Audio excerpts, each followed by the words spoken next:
What's up, everyone? Welcome back to Riff Revival, episode 15. If you didn't catch last week's episode, I'm doing a Riff Revival on an old, iconic metalcore band, 7 Age-Old 7 Plagues. Now, for me, they're iconic because I grew up listening to this band. It's basically Misery Signals before they were Misery Signals. So we're going to continue where we left off from last week's episode and start building the next section of the song. It's the melodic part of the song where the clean guitars kick in, then the ending of the song is just super sick. So not sure we're going to get to the very end, but we'll at least be able to tackle the middle of the song. I'm pretty sure we can get this whole track done in 3 episodes. All right, so let's dive in. We left off on this section.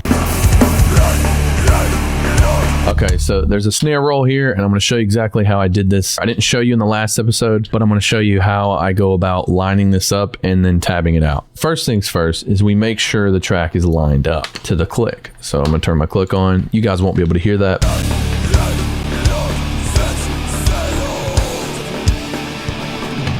Okay, so everything is lined up for that part, actually. We're going to line up the next part so that we're set up. What I like to do to get it like super refined is I slow down. I come down here on my playback rate and I slow it down so I can hear exactly when a kick or a snare hits, and then I'll line it up to the grid. Zoom in a bit. Okay, right here is a snare, and I can tell it's a snare because if you look closely, right here is where you see that peak. It's a bigger waveform here, and that's exactly where the snare hits. And I'll just kind of blend it. And right here is where those kicks are. You see 1, 2, 3. I'm going to take that kick, line it up here, this kick, line it up here, and then this snare is off by a lot. So we're going to move that here, and hopefully it won't sound weird if I blend it there. Yeah, sounds good. So that one's lined up, that one's lined up, and that snare is off. You can see the snare is right here. I'll move that over, move that one over. This one's a little off. And like I said in the other episode, it seems like when they tracked this record, they didn't use a click track. Everything's just completely off. I actually think editing like this is very therapeutic. If somebody paid me to do this, I would do it gladly. So if you're out there and you need tracks edited, let me know. Hit me up. I'll do it. If you're getting the hang of it, you can tell where the waveform is on each hit. It's not really that hard to do. It's just very time consuming. I've had a lot of practice at this, so that's why I could just look at a waveform and tell what it is, especially kicks and snares. Now, hi-hats and guitar stuff is a little bit more hard to decipher. We're editing the rhythm of the track, which is going to be a whole lot easier to do.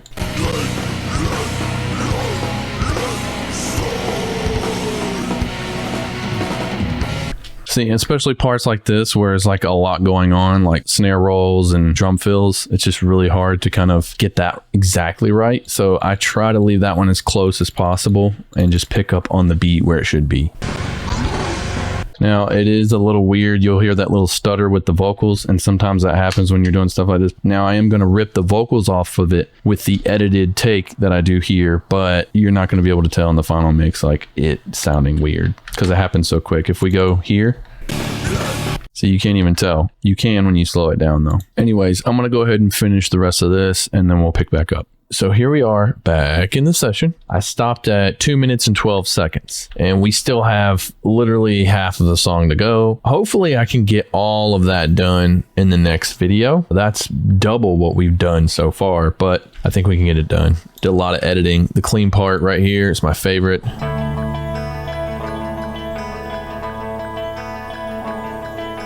I like the little element they added there with like the little chimes. You don't hear that, especially metalcore. That was just such a weird but cool addition to the track. And there was something in the beginning too. I think there was tambourines in the very beginning. Yeah, see there's tambourines in the beginning and then there's chimes here. So unique, man. And for a band that's what, like 25 years old, man, that's insane that they implemented that in an old metalcore song. So that's kind of cool. We're going to try to replicate that later, but we're going to continue on with the drums and I'll show you how I do that. So I went ahead and lined everything up on the original track. It's on the grid, 170 BPM. Here we go.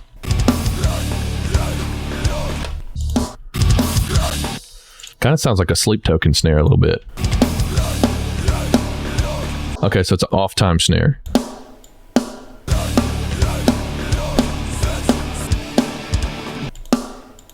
I think he's doing a roll here. Something I noticed about Modern and Massive 2 is it doesn't have those snare rolls from Modern and Massive 1. So if you go up, they're gone. Now, I'm not sure if Modern and Massive 2 has those snares and I'm just not mapped out correctly, but they're not there. I really like those about Modern and Massive 1. That's probably one of my gripes about Modern and Massive 2. Really loved all of the hi-hat variations, and I really loved all the snare variations. It's okay. We can get there with just low velocity on the snare. Okay, now I got to do the roll. Just put snare rolls everywhere where there's not a kick or a snare already. All right, let's mute that and see if we're pretty close. Okay, there's 2 snare hits that are emphasizing. I need to turn up the velocity on 2 of them. Right here. So this needs to be 110. See, I love doing this, man. I don't know why. I know this is weird, but I just love doing this. I love figuring out how bands used to play their music, like microscopically dissecting drums, guitar, bass, anything. It's just fun to me, man. And also this helps with songwriting because I can see what they're doing. If they're doing something different than my normal routine of songwriting, I can see something that they're doing in their songs and I'm like, hey, that's cool. I like that. And I'll end up using it in my own music. That's another good reason to do things like this. You can find some pretty cool techniques. I recommend, highly recommend, unmute all of that. So let's listen back. Oh, I got the kicks in the wrong place. Hold on. I think it goes like this. It goes back and forth. That is clever. See, that's another cool thing about dissecting your favorite band's music. They're doing like a weird thing where it's like every other time they go through the phrase, the kick comes first or the snare comes first. That is unique. I like that. Oh, and there's cymbals going on too.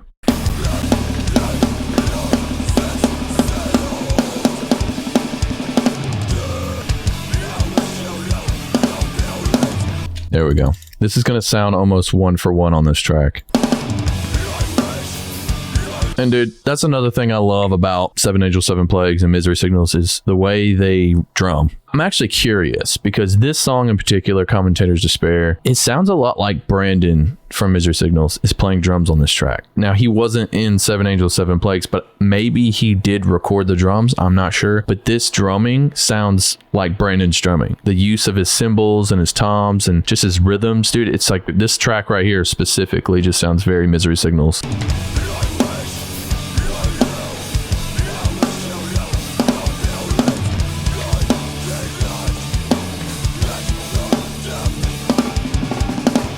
Okay, we got a pretty good chunk done. Okay, the next part's going to be pretty interesting because there's a lot of snare rolling going on in the clean part, and I'm stoked about it, but it's going to be very time consuming to program, so yes, more programming. All right, so I have 2 different kits on here. I have the Modern and Massive 1 and Modern and Massive 2. I don't even know why I'm calling it Modern and Massive 1. It's just Modern and Massive. And it's going to take me quite some time to kind of dial in Modern and Massive 2 exactly how I want it. I think I got pretty close to the original Seven Angels, Seven Plagues sound. I need to kind of spend a little bit more time with it. What I love about Modern and Massive 2 on this part is the lower velocities for the snare. You can tell there's a lot more samples that they put into it. It just sounds more realistic. Now on Modern and Massive 1, it's the same velocities. It sounds almost a little robotic on those lower snares. And on Modern and Massive 2, it sounds more natural. It sounds like they got more round robins. In other words, there's more samples. I'll probably spend the coming weeks working on a mix for this, and then I'll share my preset with you guys. So now that you guys know the process of how I do the track, I'm going to go ahead and tab out the drums for the rest of what we got to work on today. Off camera, we'll pick back up on guitars. All right, we got the drums done as far as we're going to make it today. And now we're going to do the guitars. So I did notice that I messed up on a guitar part. I was supposed to do a gallop instead of downstroke chugs. I have to re-record that. That part right there, it needs to be a gallop.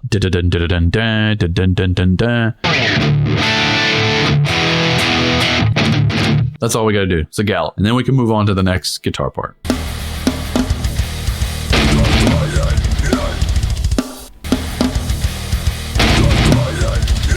Okay. We got it. This is going to be pretty easy to track.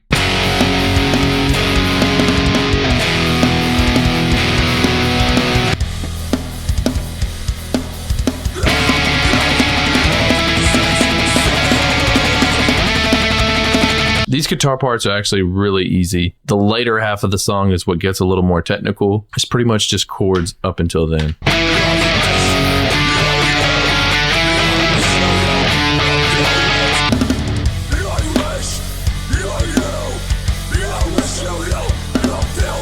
Okay, this is the clean part. We're going to figure something out for this. Now, the original guitar does not have delay or reverb on it, but I'm going to put some on it just because I want to. By the way, these are still the clear tone strings that I put on for the giveaway video, and they're still holding up. Go check out Clear Tone Strings, man. They make some pretty good strings.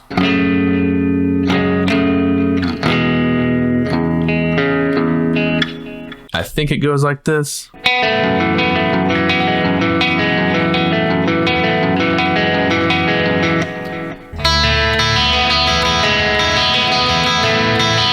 Just for copy paste sake, we're going to go ahead and copy paste it.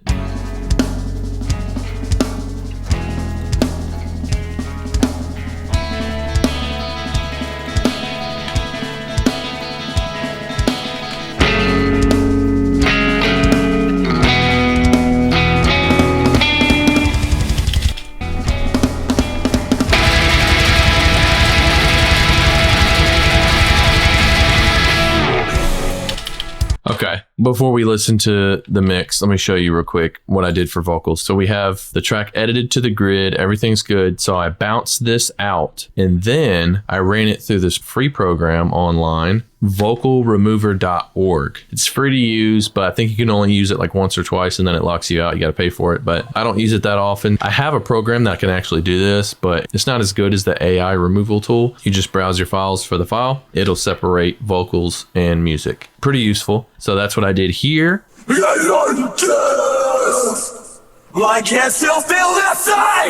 Okay, so I did add effects to it, and I just got some basic effects. I got some EQ, compression, and a little bit of reverb and delay. And these are all stock plugins. I'm not doing anything too crazy. It sounds cool. So now it sounds like it's in this actual mix instead of buried in the old mix. And we're going to change kits. We might use Modern and Massive 2 for this. I don't know yet. With the master from the top. Let's hear it.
So sick, so sick. You have no idea how happy this makes me. I've been listening to this song for the past 25 years, and to hear it like in a different light is just so cool. Oh man, that's so cool. So far it's shaping up pretty well. I think it sounds pretty good. I'm gonna mix it some more and then we'll be done.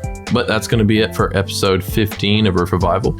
All right, that was fun. I'm glad I got to mess around with Modern and Massive 2. Still got a little ways to go, probably about another 2 minutes of the track to finish. I can't wait to hear when it's finally mixed and done. It's pretty cool to dissect this song and see exactly how it was written and kind of hear it come to life again. Something about old mixes, man, they're good the way they are, but my mind just still wonders what it would sound like with a modern mix. There's tons of bands that I grew up listening to with music that sounds like that. The old school Napster, LimeWire days when we were downloading music, the mixes were all trash, but it doesn't matter. That's the point though. It doesn't matter what it sounds like when it was recorded. It matters about its content, what it made you feel.